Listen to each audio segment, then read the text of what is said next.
Hello everyone, welcome back to the channel. Hope you are doing well and fine. And in today's video, I'll be showing you how to check Amazon Prime Video watch history. So without wasting any time, let's just jump right off the video and make sure to watch this video till the end and follow the steps as well. Now the first thing that you need to do is head over to your browser and then on the search bar simply type in amazonprime.com, and once you're inside the homepage, be sure to be logged into your account as well.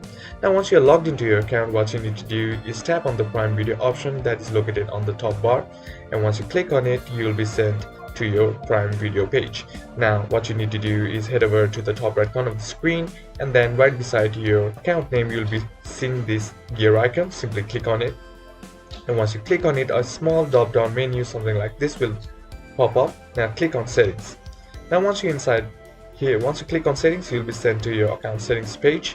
Now here what you need to do is click on the option that says watch history. Now once you click on it, here you'll be able to check your watch history that you have previously viewed on Amazon Prime, and that's basically how to do it. And that's it for today's video, guys. Hope this video was useful to you. Leave a like if you did, comment down below what the next video should be on, consider subbing to the channel. Thank you for watching. Bye bye.